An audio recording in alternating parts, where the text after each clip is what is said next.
Laba ilong. Tagabinutig, yes. Ari, si Kuniho at si Pagong. Nakatanaw na ako siniwala. Okay, ano natin yung istorya?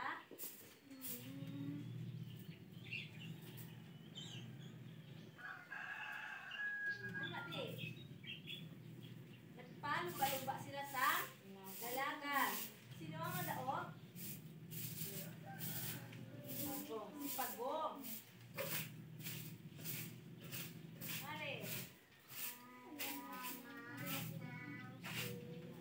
Alamat ng linya. Nakatanaw ka mo siniwala?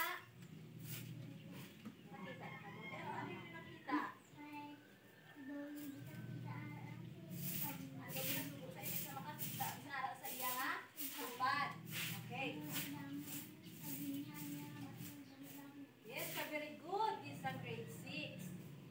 Kaya nakatanaw na sa mga istorya. Okay, so kumatsaga nyo. Ano ang subo nga ato nga klase? Kumatsaga nyo. Pag ipakita ko nga mga pictures. Matsaga nyo ano ang ating klase subong?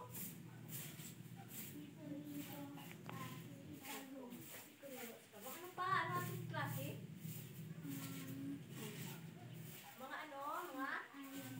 Mga alamat. Okay, subong. Ang ating klase doon, pati sa kwentong bayan.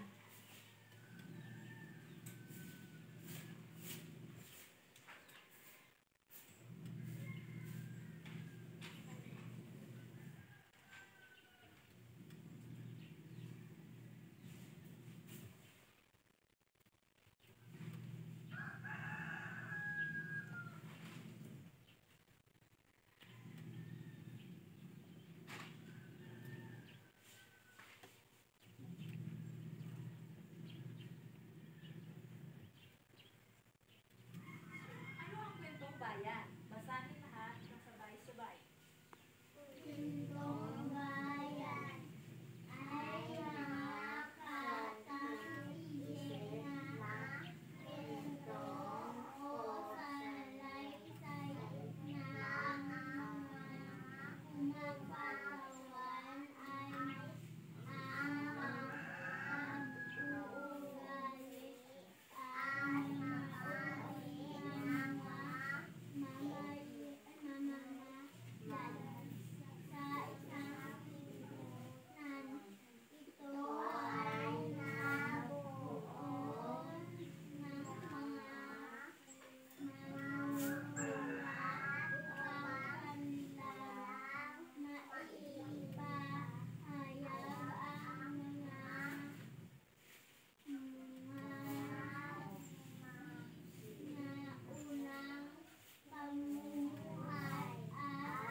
Okay, ano po no? Ang kwentong bayan ay ang mga kathang-isip na kwento o salaysay na ang mga kumaktawan ay ang mga pag-uugali at mga uri ng mga mamamayan sa isang lipunan. At ito ay nabuo ng mga manunulat upang kanilang maipahayag ang mga sinaunang pamumuhay at upang maging gabay ng mga tao sa kasalukuyang pamumuhay. At ito rin ay pampalipas oras at kadalasan kwento sa mga bata upang mapulutan ng aral. Ang kwentong bayan, ang sa aming istorya, wala sa aton sa mga ninuno natin o mga katigulangan nga kung ano ba lang ang mga sang-una nga mga nagtabo o mga istorya sa una. Ang amo mali, ang kwentong bayan, makuha kita sa mga kapulutan ng aral. May mga makuha kitang or may matunan kita sa mga istorya. Okay, ang kwentong bayan ay may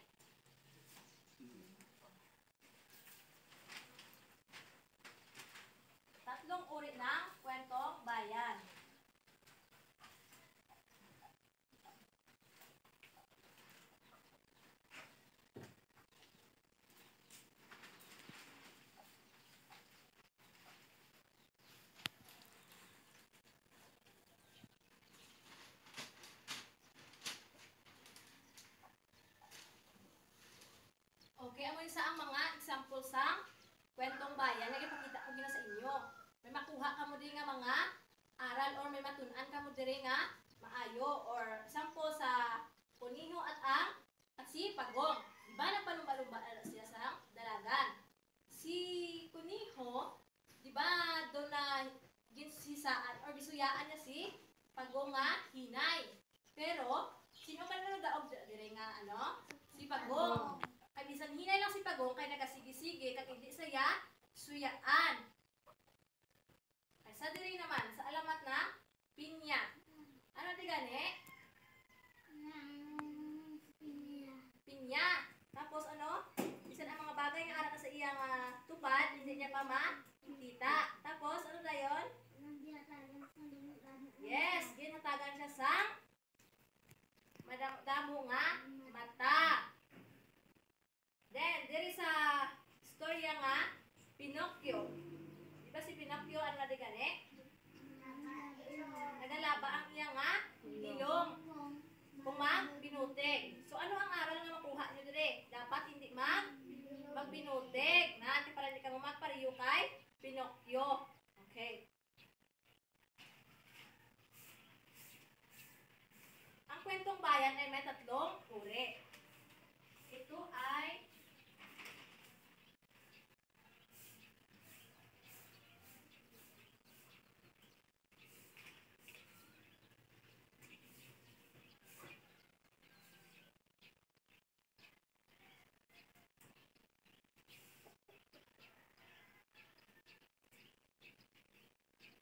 tatlong uri ng kwentong bayan. Una, ano gani?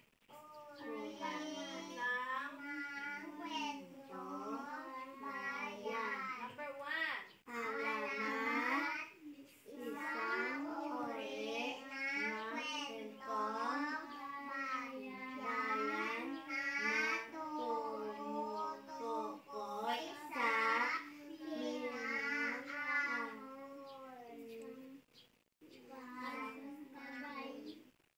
Number two, mito. Mito, ito ay tumutukoy sa Diyos at Diyos.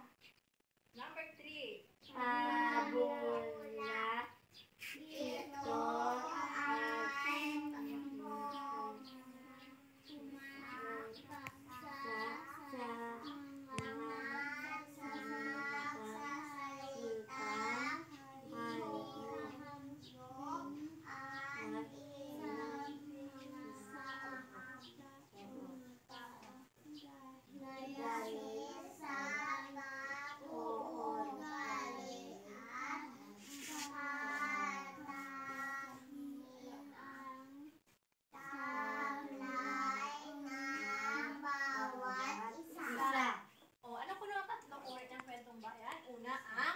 Alamat.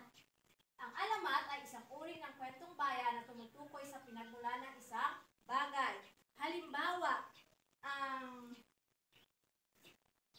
alamat ng pinya. Ano suguran din sa storya nga alamat na pinya? Amo ni sa ang, di ba? Bisan ang bagay nga nasa iya tubad. Hindi niya makita.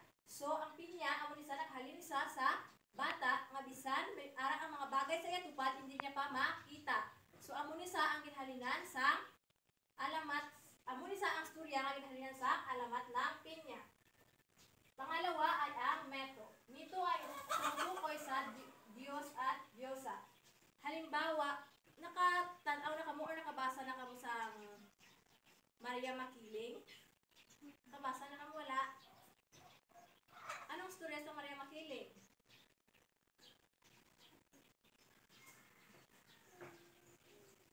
Siya ang isang kababae nga nag-aistar sa diin sa kagubatan. Amo na siya ang isa ka halimbawa sa meto. Pabula. Ito ay pumapaksa sa mga nagsasalitang hayop at inihahambing sa mga tao dahil sa pag-uugali at katangiang taglay ng bawat isa. So, si Kuniho at si Pagong. Isa man siya kahalimbawa sa pabula.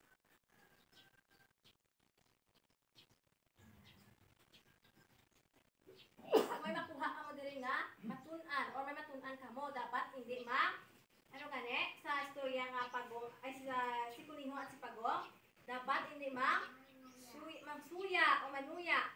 Dapat ano sa isika pareho. Okay. So ano ba niya itong klase subong?